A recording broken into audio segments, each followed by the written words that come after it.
Okay. Everyone, I am really excited to be joined today by Christina Wong of Fruit and Flower. And in case you aren't familiar with her work, I'm going to have Christina say hello and introduce herself to the listeners of Bite Me and to maybe tell the listeners what it is that you do. Hey, everybody. Thanks for having me on, Margaret. So, I started as a baked baker. I was just really interested in learning how to cook and bake with cannabis. And then it just kind of opened up a whole new world.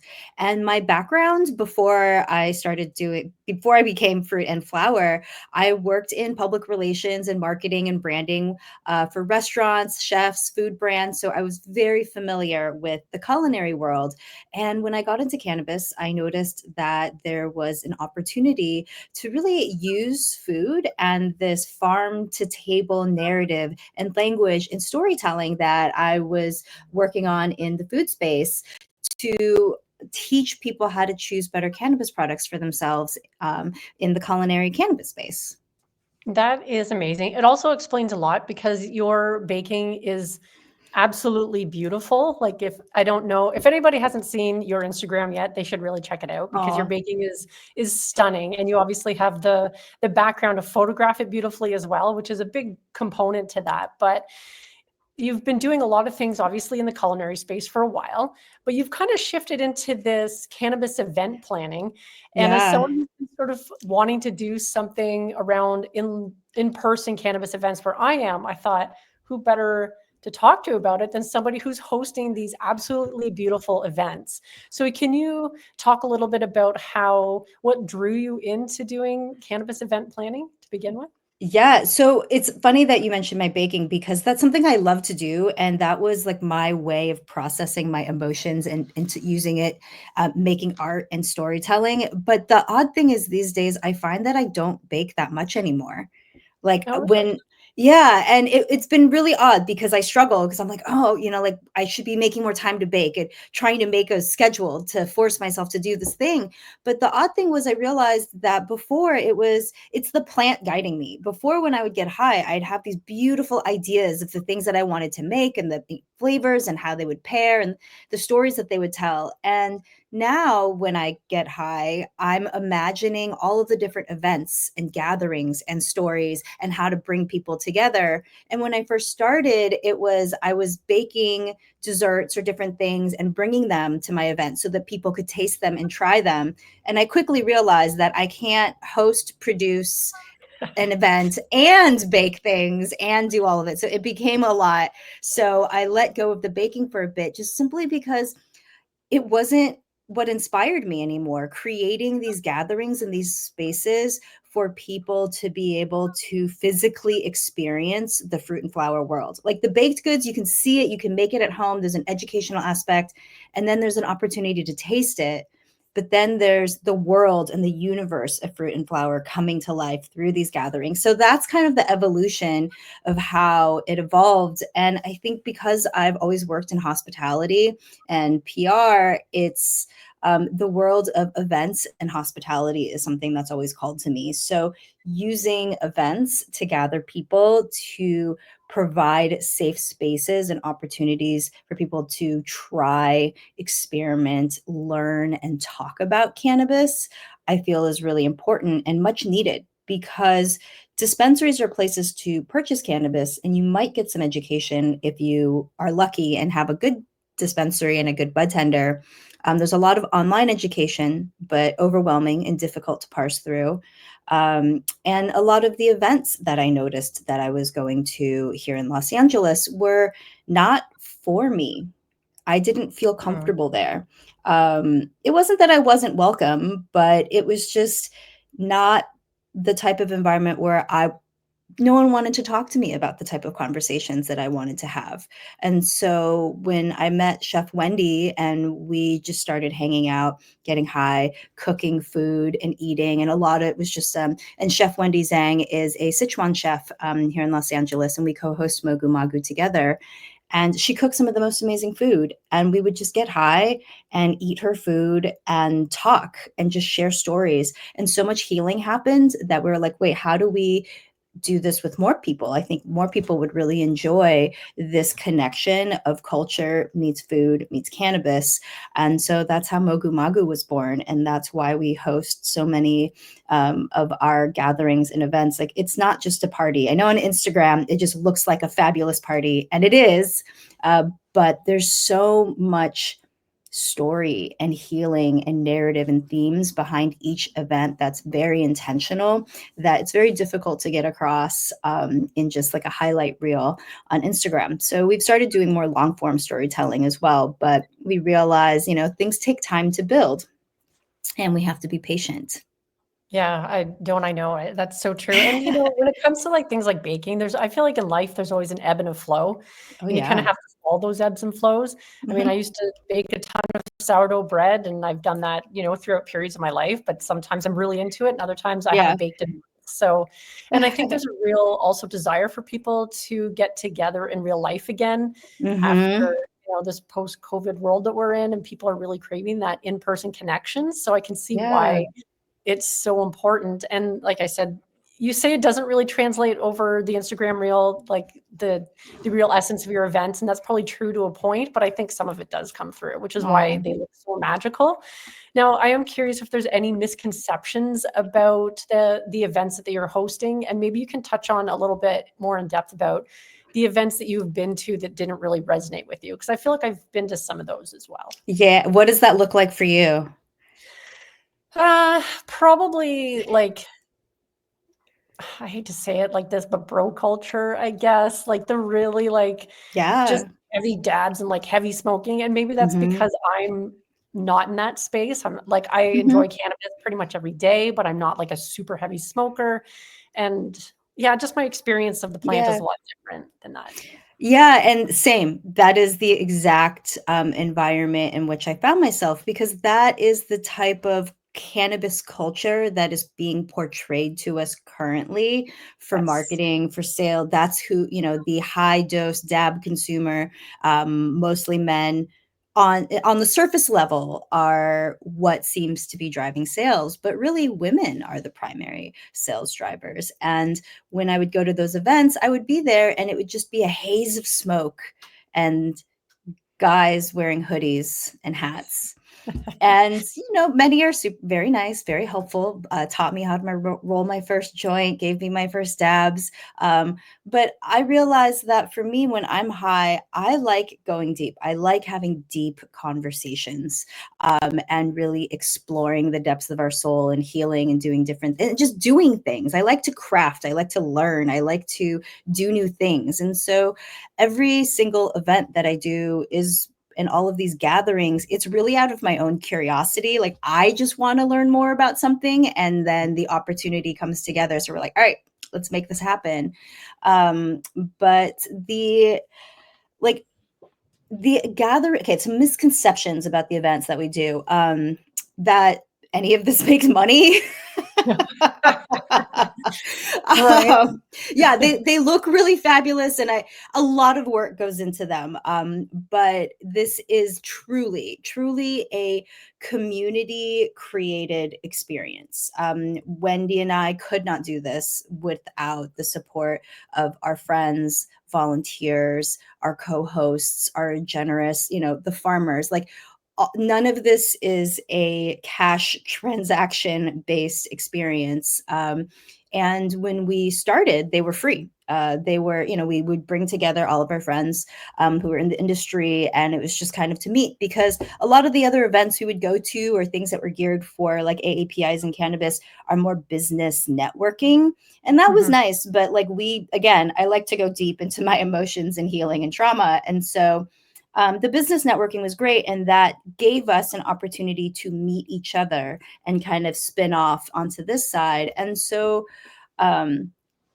what like each event is totally different. It started with just us, but then it grew into bringing on co-hosts to tell their stories.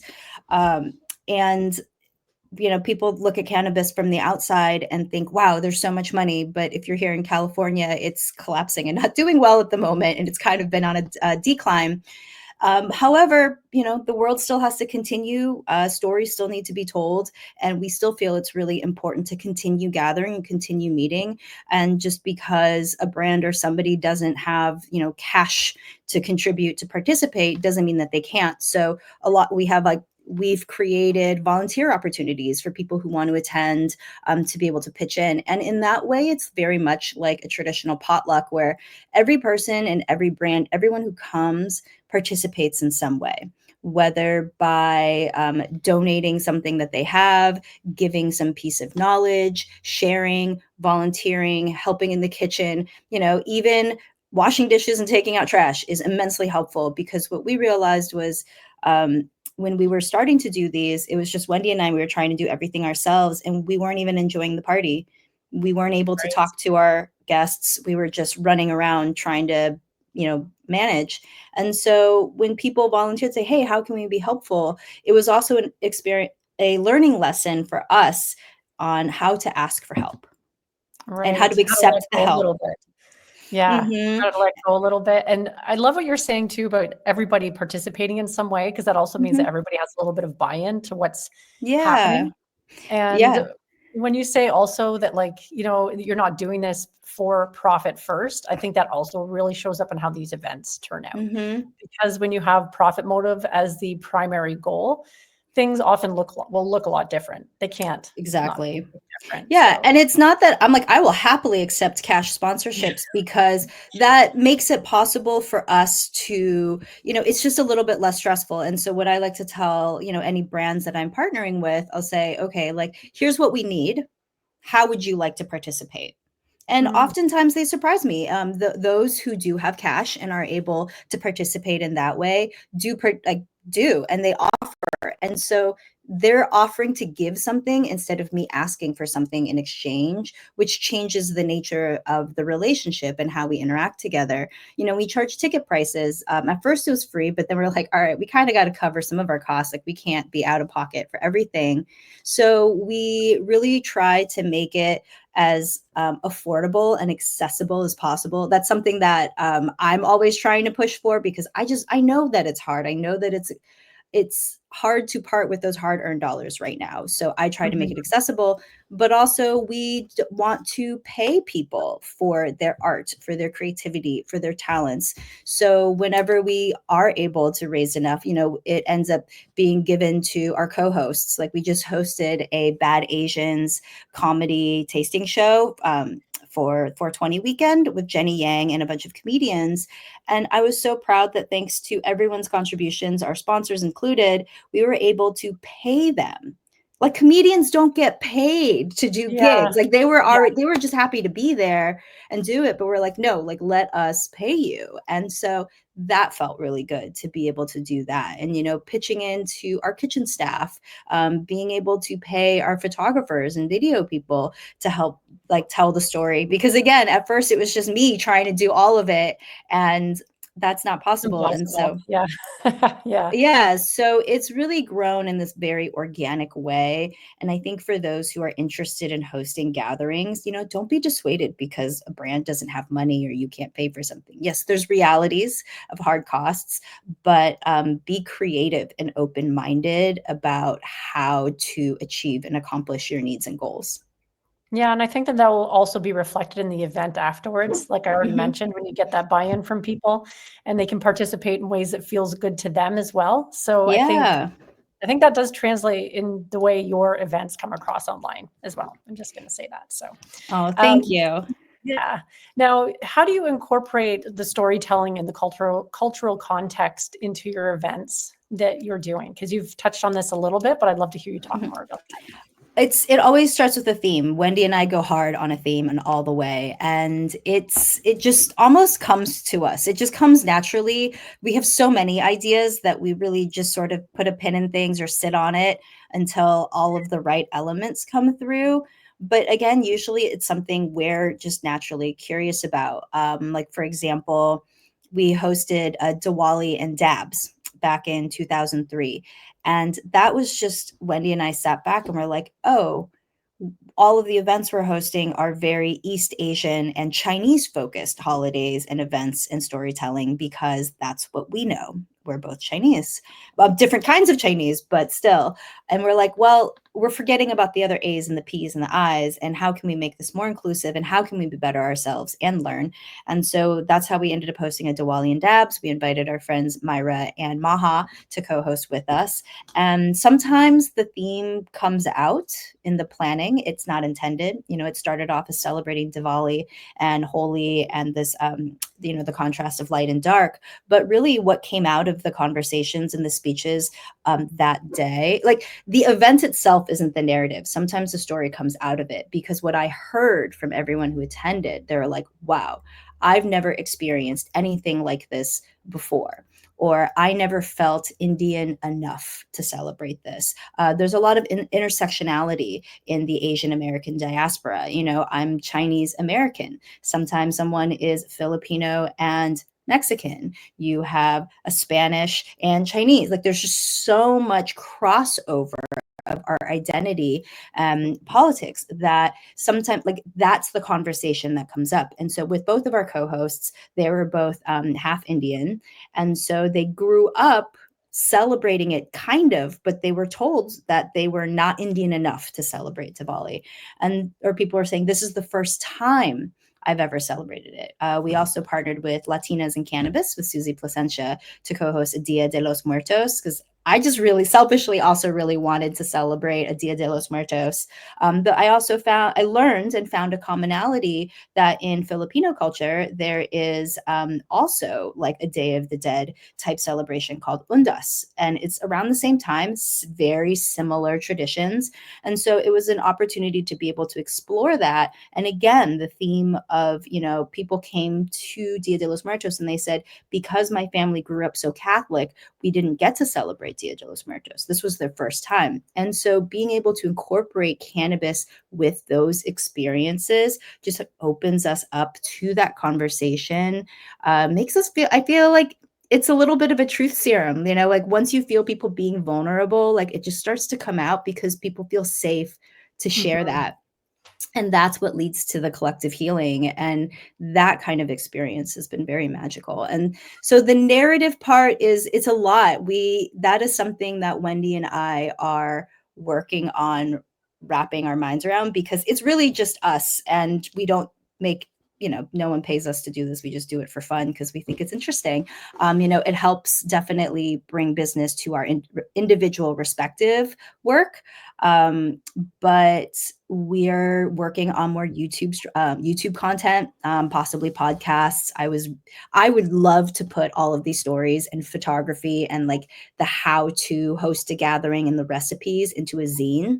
But that all takes time, creative energy, and a little bit of budget. So yeah, it does. And you're already pulling off so much, but I think you have the creative spirit to do it. That's for sure. I mean, yeah, listening to like the way you two come up with all these like themes, it's just, it boggles my mind really. And it really, the cannabis guides it, truly. Like we're just high and we're sitting here and we're like, we'll eat something, we're like, oh, wouldn't that be so rad? And then the next thing you know, it's like come to life in front of us. And her husband laughs because he'll be in the background working in the garden or doing things, and he'll just hear us just, being silly and talking. And then the next thing he knows, a couple months from now, like it's in front of him and it's a reality and he can see it. He heard the idea, and then all of a sudden it's brought to life. And so for us, we really we narrow down the theme. It's very specific. And it's easy to kind of want to include too many things, but curation is key. Every single one of our gatherings is extremely curated from like we're not just accepting every and any brand to participate. Like it's an invite only that we're curating. Or if brands come to us and we're like, this isn't a right fit, but like, let's talk, what are your goals and how can we make something or create something that does feel authentic and natural and real. And anyone who's interested in hosting these kinds of events and gatherings, I highly, highly recommend a book called The Art of Gathering by Priya Parker. I just read that book very recently. It was amazing. It was so good. It's so good. So Wendy and I decided to read it together, and then we would kind of discuss it and talk about it. And the takeaway from that was like, I think that I'm a natural people pleaser. So I want to say yes to everything. But what I learned from that book was that you have to say no. It is our responsibility as event hosts, as gatherers, as producers, to curate it, to say no. And sometimes saying no is creating a better experience for the guests, limiting the amount of people. So each event starts with like, okay, wherever the genesis of the idea came from. Sometimes like we're doing a queer puff and pottery in a couple weeks. And that the instructor came to us because she was introduced to us by someone in our community. And she's like, I would love to do something. And we're like, all right, great, let's hang out. She came over, we smoked, we had some tea and like talked about like what like her dream would be. And then we just started to build around it. And the theme of that was very much this intersection, because it's also June and Pride Month, this intersectionality of like celebrating your Asian queerness and letting go of perfection and just really allowing the creative process to flow. Because so often we're taught this level of perfectionism leads to success. So we're all nervous wrecks, and it's a point of conversation that's come up a lot. So we thought it would be fun to be able to get high, get your hands to craft, learn something new, and just do something with the joy of doing it. And it's not going to be perfect, and it doesn't have to be, and there's no one telling you that it has to. That's beautiful. I love it. I'll be looking for the photos of that online when it comes out. Yeah. So, I mean, the way I'm hearing you talk about this, you obviously have like a real attention to detail when it comes to creating these events. Is there any other approaches that you take to creating these events from the ground up? I try not to rush them. I know that sometimes we work on a timeline where we pick a date first and then force everything to work into it. And my biggest lesson through all of this, baking, life, and hosting these gatherings, is that you have to let go and flow. And everything will happen in its own time in the way that it's supposed to be. So we really don't commit to a date on anything until certain elements are in place. It's like, okay, do I have enough secured? Do I have enough interest and partners and people who are definite yeses that I can work with and around to be able to produce this event, instead of choosing a thing and then trying to like squeeze everyone in at once, because that creates unnecessary stress, I feel. That's pretty interesting. But then I see you seem very prolific. Like you're putting out events on a pretty regular basis, which impresses me because they're not just like event that you've thrown together. You've put a lot of time and attention into them. So I'm just curious, like, how?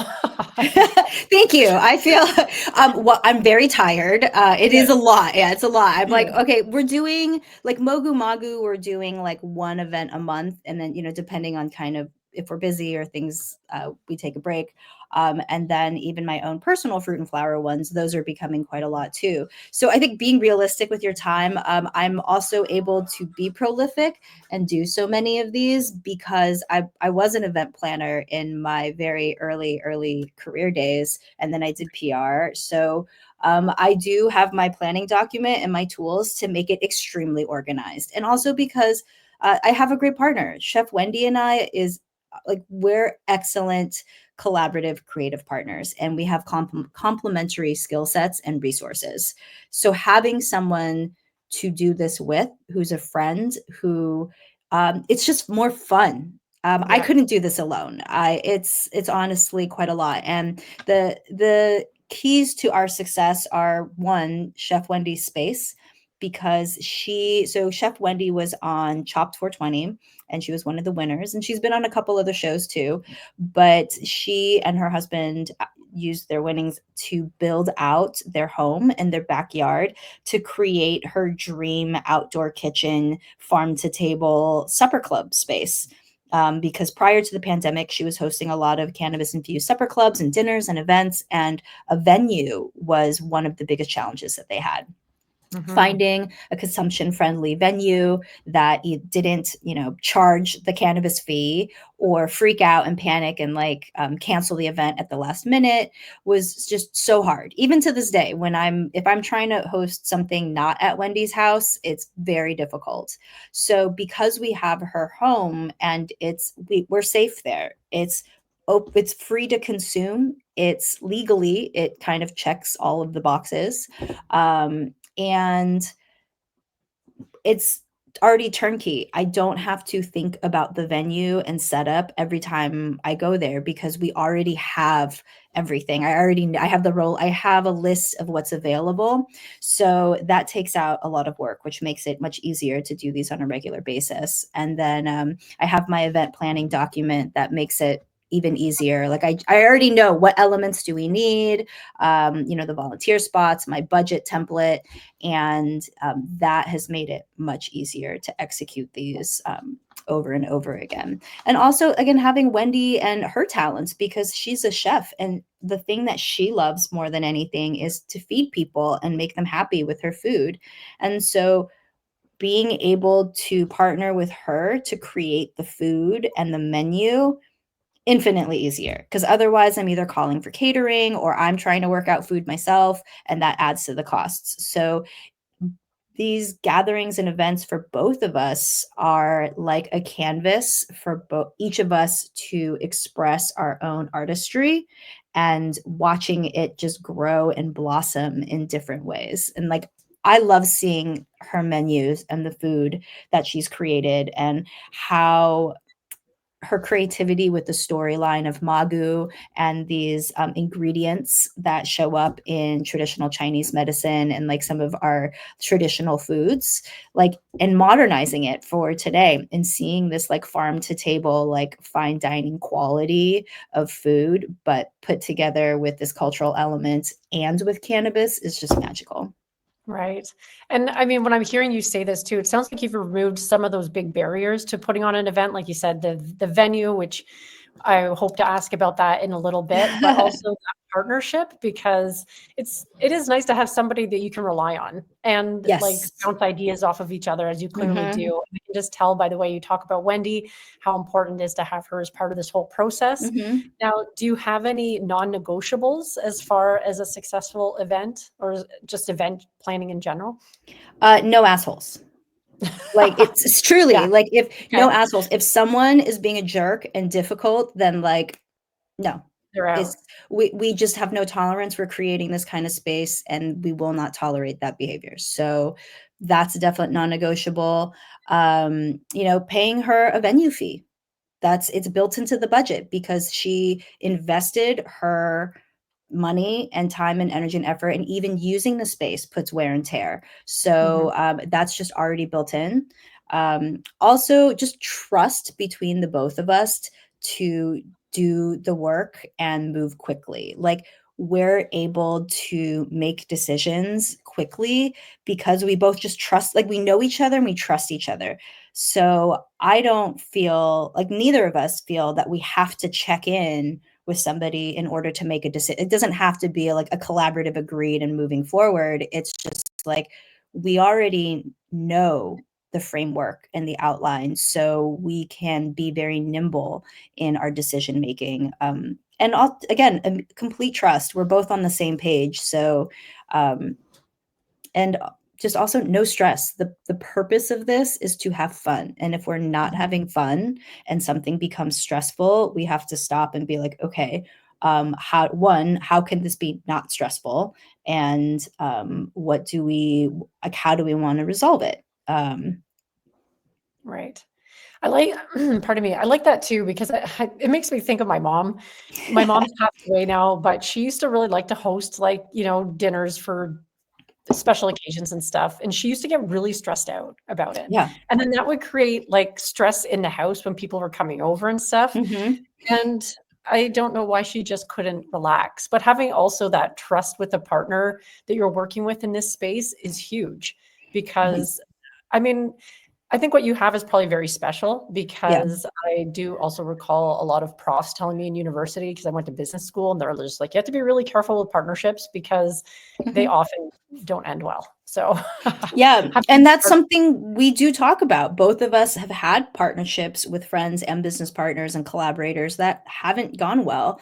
So we do check in a lot. We do post event, check-ins, be like, hey, what went well, what didn't go well.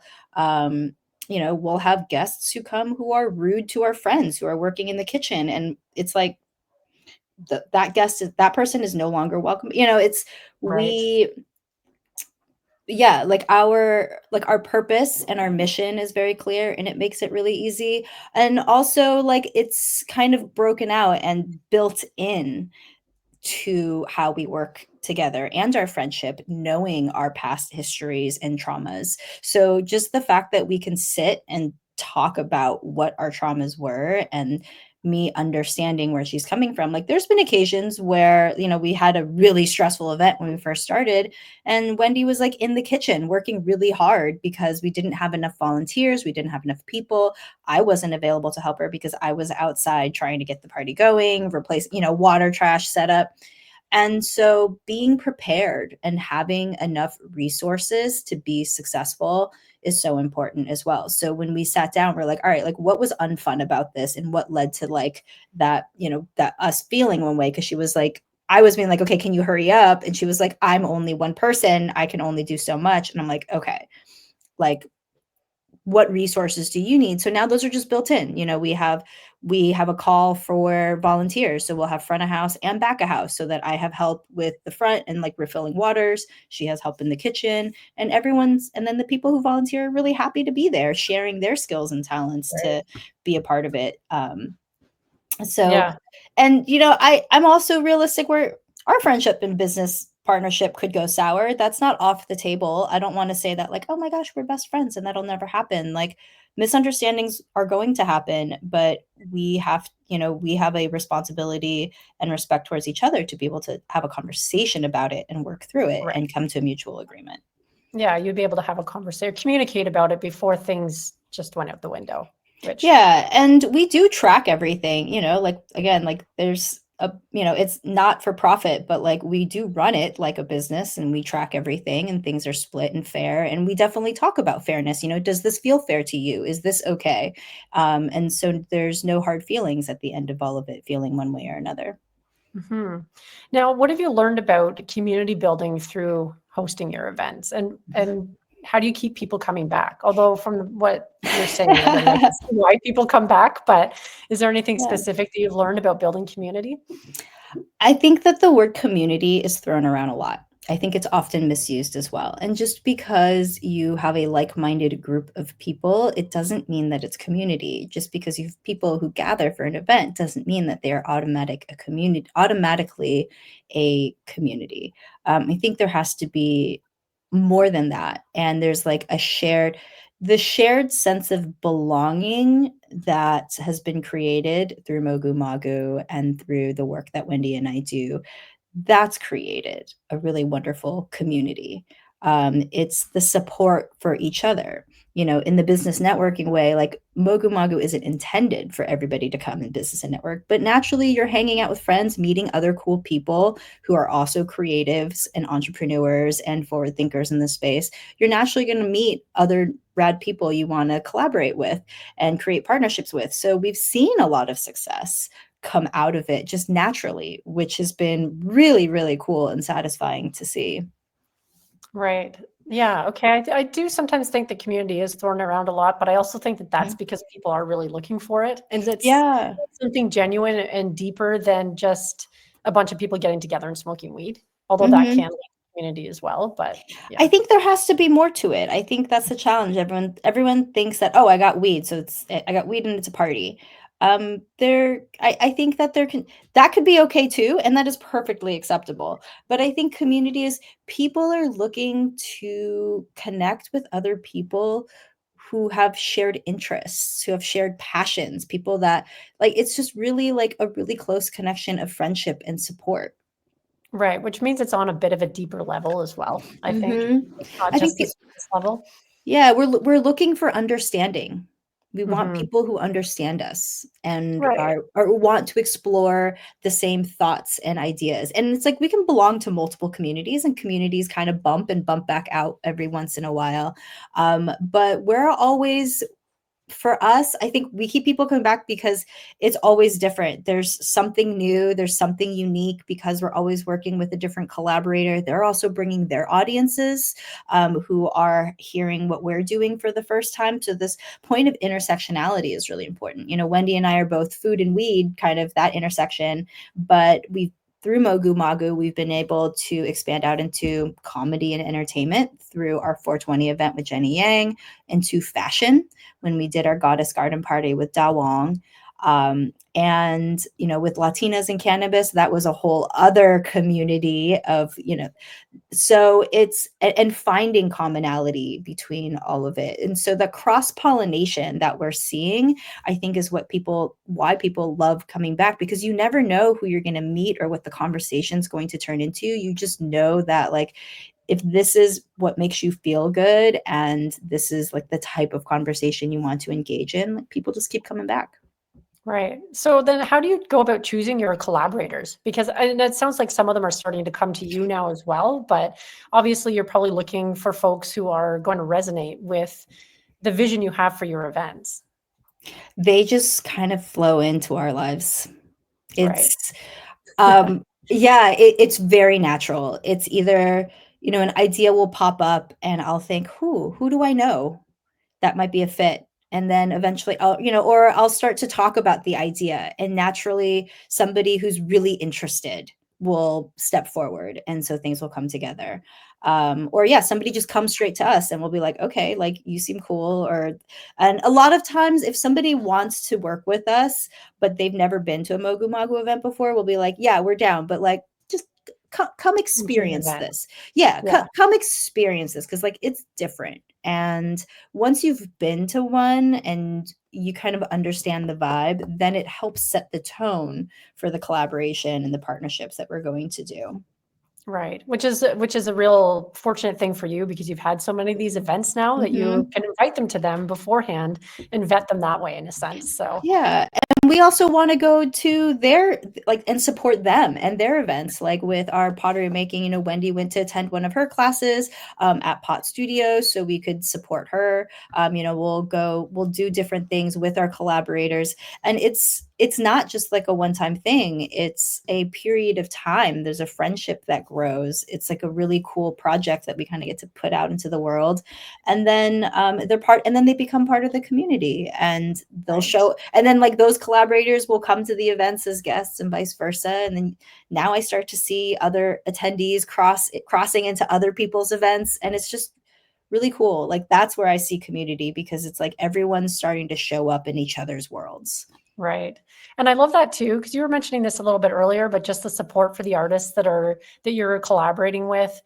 It feels so important right now in this sort of age of AI that's kind of commoditizing a lot of Mhm. stuff in a way that I don't know how I feel about that yet. I don't Yeah. know if it's very positive. So, finding ways to support the people in our communities that are putting out great work, I think is really important. Yeah, and that's why we feel really called to doing like in-person live events and gatherings this year. Last year, before the election, before 2025 even started, we were actually going to take a break from hosting events, because we were doing these, we call them tentpole events, these really big epic events. And we were just like, oh damn, we're tired. Like, let's focus on content and storytelling and doing a zine.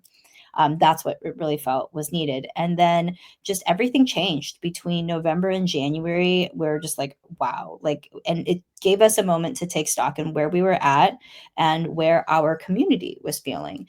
And we really felt that people were really needing in-person connection again, to learn how to do things. Like, so this year the theme of the events are not about holidays and cannabis, and they're not big temples. They're actually much smaller gatherings, which is why they're also easier to execute. They're more workshops and classes, because we want to teach people how to do things, how to make your own medicine, how to grow your own plants, how to make things with your hands, because that seems like a really good survival skill to have for most. And so we pivoted and shifted what we thought we were going to do. And while we would like to do all of those things at the same time, this feels like the right thing to do right now.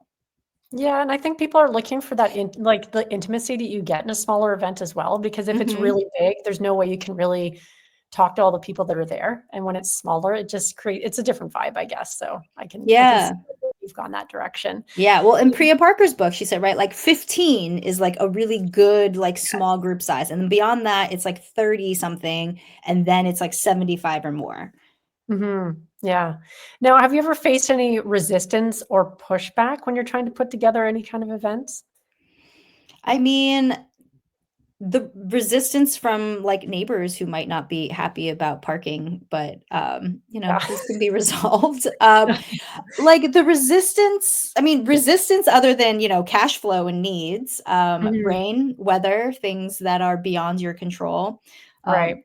extreme weather. We definitely had our Lunar New Year event 2 years ago, had a giant rainstorm. It was the heaviest, hardest rain that has ever happened. And we switched venues to an indoor venue thanks to a friend, and people still came. Like they parked, they trudged up the hill like in a monsoon, and we Right. did a sound bath. There's like a Year of the Mm, Dragon sound bath, and you could see this rain coming, that you could hear it. And it ended up being really magical. So it's working around things like that. We've also had the heat waves. So we had a mahjong party during a heat wave. It was 106. So we switched it to a pool party, had frozen towels and frozen snacks and drinks, and like bumped it back an hour. So it's like things like that are challenging. Like pushback wise, I mean, you're not in really. California, so I don't Yeah. and it's been legal for a long time, so I could Yeah. see you not having too much pushback. I think people in other jurisdictions might possibly. I know it might not. Yeah. Yeah. And hosting events is kind of a gray area in California. These are private events. So, But you that's have cannabis lounge the cannabis lounges are legal, yes? yes, Yeah. we do have legal cannabis lounges where you can have open consumption, but honestly, working with them is really difficult. Hmm, Yeah, okay. it's difficult for me Right, because a lot of and especially for the work we do with Mogu Magu, because the lounges they're a transaction based business. They have to be. right. And we're trying to do not transaction based, so it makes it challenging. And so like that's kind of the resistance that gets frustrating when I'm trying to either make it accessible, cheap, or free, and they want to charge more because they need to do this, or it's like, okay, like purchase required and tickets and all of these things. Also, I don't want to host events in places that don't match my level of hospitality and attention to detail, and places Right. that don't align with my beliefs, that maybe don't carry all the products or support the brands and people that I would like. So we're very choosy with what we work with. So the lounges are great. It's awesome that those are options, and I've done a lot of events there with Buddhist. Mhm. So I think for the right event, for the right audiences, these places are great because they do have open consumption available. But the challenge is in the accessibility and affordability for a lot of them. Right. That's a really good point that you bring up because yeah, Yeah, because I'm like thinking like doing stuff here, and it sounds like those challenges would be similar in a lot of ways, and we don't even have yeah. legal consumption lounges in Canada yet, so Ah, that's a yeah. frustration. And like it's not even a knock on them. This is one of the hardest jobs that they have. It's like you're running a legal dispensary, which is already hard as fuck and almost impossible and losing money here in California. And Mhm. then you're trying to open a consumption lounge, which is kind of like a restaurant, kind of like a bar. People haven't quite decided what it is yet. And like that's a layer of hospitality on top of running a shop that is even more difficult. And then over at the Woods in West Hollywood, they just opened like a coffee shop next door. So like you're just right. And then now you're layering more. And then in California, the governor just signed a bill that said that now these consumption lounges can serve food, because before they couldn't serve food or drink in there. It was a loophole that you would order it via like DoorDash or Postmates and have it delivered. And like, Okay. yeah, there's all these weird workarounds. And then there's the other place, the OG Cannabis Cafe, that's actually a sit down restaurant where you can consume. But like the way that they're able to keep their able to do business is like it's a very limited menu. So you can't get all the brands that you want. You can only get their brands. And I'm like, Right. you could do a BYO, but it's an expensive tableside fee. And so um, it's really hard. It's kudos to all of them for trying and doing it. Like I could not do it. Mhm. So I It think it's sounds like, like the private space is the best way to go from the sound of it. yes, yeah, especially for the type of events that we're doing. Working with the lounge can work for sure. It just takes a lot of extra um, coordination that sometimes I don't have the patience for. So I feel Right. very lucky to be able to have a space like Wendy's house. But it's, there's events that I go to there. I host an event at one of them, or I was part of an event. And because I already kind of knew what to expect when I went there, Wendy and I both showed up at this event like completely prepared. Like I brought all my own bongs, I brought extra grinders, extra rolling trays, I brought extra lighters, like just because we were there representing ourselves and the farms we're partnered with. And I was like, I really want to make sure that when someone steps foot into like this space, it feels like you're coming here to my home to experience it.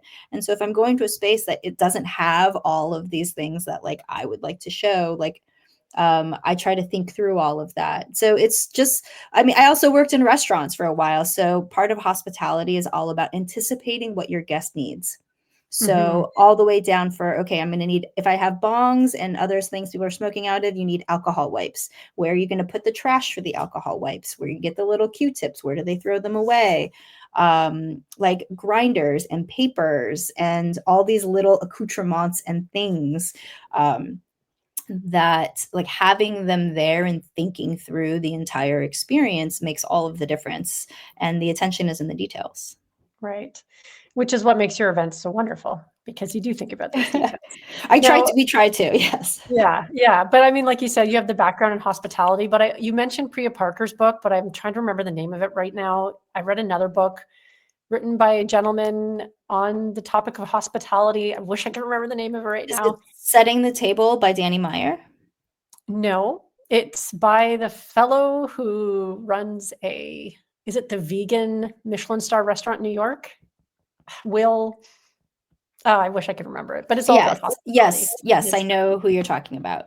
Yeah, and a lot of it is that attention to detail, those little Mhm. things that a lot of people can easily skip over or just not even think about. That's going to make Yeah. like something go from that was a fun event to like, wow, that was magical. And then you're talking about it for 3 months. Like that's what you want Yeah. to create. Now, Yeah. do you have any like what would you say to somebody who wants to host their first cannabis friendly event, but they're not sure where to start? Just do it. I'm so excited. I want more people to do this. And like, don't feel like you can't because you're limited. You're like, oh, well, I don't have this beautiful space like this, so I can't do. Let go of the can'ts and just figure out what can I do and just Right. go for it. It's your home is a place, a park. Like technically consuming cannabis in public is not allowed, but like, there's gray zones. And also like, what am I trying to do? So think about what you want to accomplish, what you want to do. What type of gathering do you want to do? And cannabis and something is usually a really great place to start, whether it be crafting, listening to music, drawing and coloring, going to a botanical garden, going for a hike, reading a book clubs. So, like, I love that cannabis and any niche topic really work together. And that's how you find your audience and your community. So, be narrow about what you're doing and don't be afraid. I think if you're hosting an event, the first thing you need is a place. Where are you going to do it? Where are you going to get your cannabis products and things? So whether you're talking to a brand or a dispensary, or if you're providing it yourself, figure out where you're going to acquire your products from. And then food, always food and water, especially water. So once you throw an event with a bunch of stoners, you will see that they're very hungry. They eat like a plague of locusts, and we all need lots of water because we all have dry mouth. Yeah. So that's something that we try to make sure we have at every event, that there's plenty of water available. Because the worst is walking around an event and you're so high and you're so thirsty and you can't find any. So we try to make sure we have that, little snacks and things for people to eat, because if you get too high and you are on an empty stomach, you don't have something to eat, people could definitely overconsume. And we've had a few people accidentally pass out at events. So consider that. Keep it low dose. It's sitting at home and getting high off your ass is different than being in a social setting and consuming cannabis. Less is more. Give people choices and options. Wendy and I actually don't recommend doing infused foods at events, because I've been to a lot of events with infused foods and everything is infused. So it's not fun. It's actually very anxiety creating, because I don't know what I can consume. It's hard for me to keep track of how much I've consumed at different levels. And it creates for a not great experience. I think for one of the first ones I went to, it was like a pizza and movie night. And it's like the pizza was infused. There was the student glass with the gravity bong. All the drinks were infused. And I had tried all of them. And I was like, uh-oh, I need to get home. Like, I can't even stay to enjoy this because I'm going to get too high. Also, like, giving people a safe and quiet place to be high and have a quiet moment. A lot of people who attend my events are also neurodivergent. A lot of us who consume cannabis are also neurodivergent. If you're introverted, it is very difficult to be in a high extrovert, high social situation. So creating and providing like quiet places is really important. So we'll have like a side of the venue or a corner, and we have a sign where like, this is a quiet place that you can sit. And if you see somebody sitting here, like, know that that's what they're doing, and that is perfectly acceptable. And is that like a quiet place that people can use too, if maybe they've overconsumed a little bit too much and just need a minute to sort of calm down? Yep, exactly. Yeah, we had recently at one of the Blue Dream tasting party. I mean, there was 13 different farms with 13 different strains of Blue Dream, and it was the first hot, sunny spring day. And while we had food and water, like, and there was a lot of consuming, and so we did have a couple people who passed out, and so like that was really scary. So having cold towels on hand, that was definitely a lifesaver. Like cold, wet towels that people could put on themselves, especially if it's hot. If you have CBD available, tinctures, or even like a smoke, that can help reduce people if they've accidentally consumed too much. Orange juice, always helpful. A little shot of vitamin C, orange juice, get some sugar, drink some water, just sit down. And then the cool thing is also a lot of people in the space community, like we've all been through it, so we know. So mostly people are ashamed, right? They're like, oh my God, this is so embarrassing. We're like, no, it's good. We got you. Like this happened. Like everybody. It happens always. to everybody. Yeah. I was like, this happened to me last week. It's fine. Yeah. And everyone's so nice. Like they just like, I got you, sit down. And they sat and talked to them. And but considering that, so this is not a race. I think that the best events and gatherings and the unlocking of conversation happens when it's just a light dose. So we try to keep our events mostly to smokables. And then anything that is infused, we clearly label and we put a sign on it, and we'll say like, this contains weed or mushrooms, consume responsibly. And we set it aside. So people can either take it home to consume on their own later, or again, being responsible and knowing their own dose. Right. So you don't typically do a lot of edibles. They are available for those who want them, but the food isn't infused. I find that interesting. I have been to some infused meals before, and the one that I really liked, I've been to a few by now. The one that I really liked the most probably was a woman put on this lunch, And there was so much food and it was so amazing, but she didn't infuse any of the food. She infused the butters and the Yeah. sauces and things like Yeah. that. And everything was clearly labeled, so you knew how much was in it. So Mm-hmm. that means you could dose yourself, but then if you wanted seconds or you wanted a little extra dessert or whatever, you could Yeah. freely enjoy it without worrying about getting too high. But how do Mm-hmm. you feel about infused drinks at these events? Because they do tend to come on faster and then they have a much shorter Mm-hmm. onset than a traditional edible. I love them. I think they're great. I think they're a great option to have at events. We often say, like cannabis infused drinks should be available just like wine, beer, and cocktails at any event, and people can have a choice. Especially again, low dose. I would not put any of the 100 milligram things out for guests at a party, just simply for your own liability. Right. Unless you know your audience and you know everybody has a tolerance and you've asked that question, I would always keep things low dose. And also providing options, different ways for people to choose how to get high. And I've had some people, there was an article I was interviewed for in Lifehacker about how to host your own cannabis gatherings.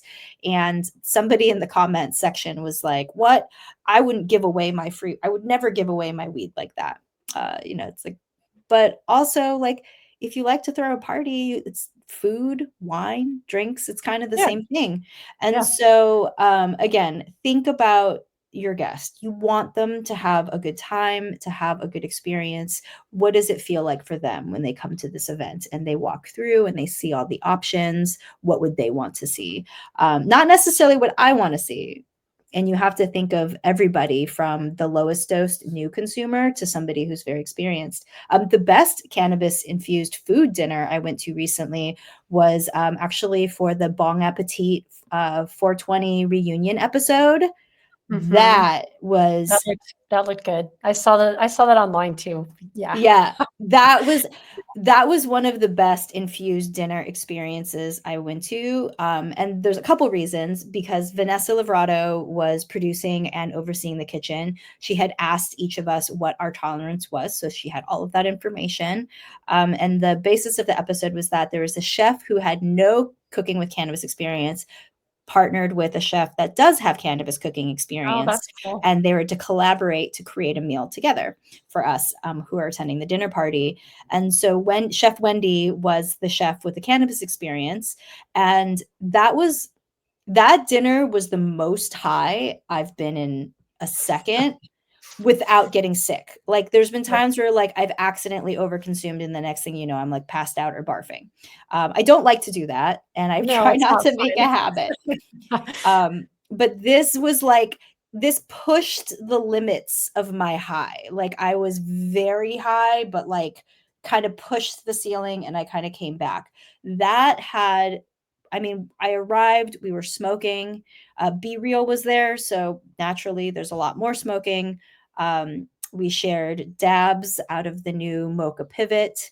There's a welcome CBD mocktail to kind of bring us down from what we had been smoking. And then each course was clearly like dosed. And then also same, like similar to your experience, mostly it was like the sauces were dosed and it was very light. So, and Mhm. then the chefs were very clear about the experience and like, so not only just that you're going to get high, but they were curating like the cultivar and the product so that it would kind of take you on like a flow and a journey. And sometimes people say that, but I don't feel it. This dinner really took us on an experience. Like each dab that was like paired with the courses, like the flavors, the terpenes, the experience matched where the host wanted us to be at that point. And then like kind of like mid meal when we were all like extremely high and kind of dipping, one of the infusions was with caffeine and kush, which is like an espresso and chocolate like Mm. infused. It's a capsule, but Wendy took the capsule apart, infused it into like a cream and a sauce, and used it to make these like coffee brown butter baby corns that were so good, but also that little bit of like the caffeine and that sativa like brightening it kind of took us from like that food coma, like overly high state to like awaken us back into the conversation. And then they Right. did this really beautiful mid-meal like mocktail over a granita that was, I thought, so elegantly presented. So if you watch the episode on YouTube, which is now available on Munchie's channel, like you can see my eyes at the end of the episode, and I'm so high. It was intense. Yeah. But they were able to really, they knew that, and they were able to kind of bring it back with like CBD at the end and like take us into a nice journey. So And that these are was experienced cannabis chefs as well. So folks, do not try this at home for your first yeah, I cannabis event. wouldn't. I actually stopped. I didn't even do all of the pairings for each course, like the smoking pairings, because I was like, I'm just nope, too Right. much. So Yeah. knowing my limits, I also know from experience how much of an edible I can eat and how much I can smoke on top of it. So Mhm. now I'm much more aware of my high experience and what I'm consuming. When I was newer to these events and cannabis and I didn't know that information, it was really intimidating. So Right. that's something I still try to remember when I'm hosting my own. I'm trying to remember myself as the bright-eyed, excited person in the space who is just very intimidated and unsure of what my own limits were. Right. And I'm glad you pointed that out, because as a host, you want to be mindful of that some people might have experience with edibles and with smoking, but maybe don't combine them very often. And Mhm, as a guest, it's important to sort of, I shouldn't say it's important, but it's the more experience you have in that area, the more mhm, comfortable you can be trying mhm. everything, I guess. So, Yeah, and also no pressure. Anyone who comes to the events, like consumption is totally optional.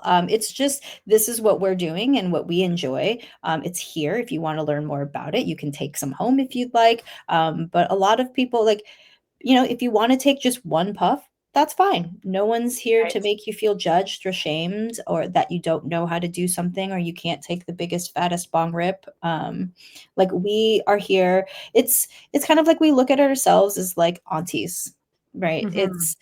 We want to make sure you feel safe. You're being able to experience and try this in a really in an environment where like we got you. Yeah, set and setting as always. And Hmm. it's really important to remember that cannabis is so incredibly personal to everybody. So, what works for one person isn't going to work for the next. That's Hmm. important to keep in mind when you're hosting events. Now, do you see any trends in the cannabis event space that have been sort of formulating at all? Definitely, like you were mentioning those fast-acting nano drinks. I'm loving those. I know that that's Me really too. popular and very easy to find now in like the hemp beverages. So now in the US, because of the loophole in the farm bill that they haven't addressed yet. So now you can get tons of just gummies and especially the drinks. You can go to like Bevmo and you know regular grocery stores and you can find these hemp derived THC drinks. And most of them tend to be low dose. Know that a hemp derived THC high is a little bit different than a THC high. So if you're getting products from like a legal dispensary in a market, those for me, that high can, depending on the ingredient, it can hit a little bit harder. Mhm. But if you keep it low dose, keep it clearly labeled so that people can make informed decisions for themselves, and have a backup plan. What if somebody does get too high? That's why we'll try to have like CBD elixirs or like those tinctures available so that people can make something for themselves, and then also provide options so that if people do want to smoke but they don't want to be too high, we'll have a CBD or herbal blends that they can put Right. together. Oh, that's An a good herbal idea. blend is a great way for somebody who's nervous or hasn't tried it to like they can try a tiny bit and you get to smoke, but it's not the full like too strong experience. Yeah, and you have to remember, like, I don't mean you, I just mean people in general need to remember that people are often very intimidated about consuming cannabis for the first time, especially in a Mhm. social place, like you said. So having those options is a good idea. I never would have thought about the herbal blends, but I do tend to personally combine a lot of my THC dominant flower with CBD anyway, because it just takes Yeah. the edge off. Because I am prone to getting paranoid when I like smoke or vape cannabis. But Mhm. again, cannabis is so personal to everybody that having the option, as many options as possible, sounds like the best route to take. Now, Is there anything right now that's lighting you up as far as what's lighting you up right now? Oh man. I mean, we just talked about all I your know. amazing events, so I suppose lighting you up. I know. It's hard. It's kind of hard when the world is so stressful right now. Yes. It's been really intense, honestly. What is lighting me up? I love the feedback. Honestly, I love hosting these events because, like you said, just the joy that I see from people when after they've come to an event and the reactions and how it's made them feel like that level of joy is unmatched. It's like there's such a great sense of satisfaction for me personally.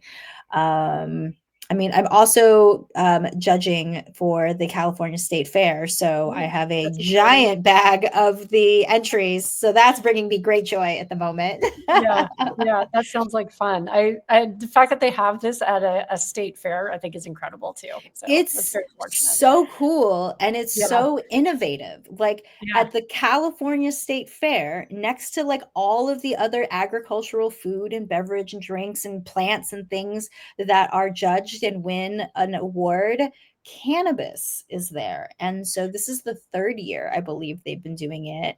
And so I'm part of the judging group, and I can't really say anything else about it yet, but it's so exciting. And that there's a whole area dedicated to California grown cannabis at the state fair. Like people can walk through and learn about like how it's grown and like meet the farmer. And there's a consumption area that people can like try these products and buy. Like it's really neat. And I hope that it continues to destigmatize and that other states will welcome it into their state fairs. I would love to see that at local fairs here in Canada too, because obviously we have the agricultural fairs, and I do like to go to some of those in the fall in particular. And Uh-huh. seeing cannabis at them would be incredible. But I'm one day we'll get there. But um, one last question for you before you wrap up, because I want to be mindful of your time. What would surprise people about you? I'm actually really introverted. Really, that is surprising. Yeah. Yeah. I used to be much more extroverted when I was younger, and these days, actually it's really draining. I don't really like to be around people that much, but I love hosting events. I love hosting gatherings. I like seeing all of the elements coming through, but that's also when someone else had mentioned like that it was overwhelming to them and and I could see people like trying to find quiet corners to hide. And I do that myself at events. And then there's this weird need to like force people to be social and extroverted. It's like, no, like it's Mhm. okay. So Right. I find lately, especially, I need a lot of alone quiet time. And in social settings, it's okay to be the quiet person in a corner. I love that. I'm glad I think that's a perfect way to end this because I resonate with that so much. So yeah. So Christina, I am so grateful that you took the time to spend with me today and answer all my questions about hosting cannabis events. It's definitely renewed my interest in doing the same where I am. And yeah, I think everybody should check you out, and I'll have show notes where people can find you online. And yeah, once again, thank you so much. Oh, thank you so much. It was such a pleasure being on, and thanks for having me. Yes, you should host events. I mean, you also teach people how to cook and bake with cannabis, and people really want to, like small groups of just like Mhm. making cookies, making tinctures. Like we're gonna make mints at a gardening class for potheads, and people are so stoked about it. So, it's cannabis is more fun with friends. Yes, it is. Yep.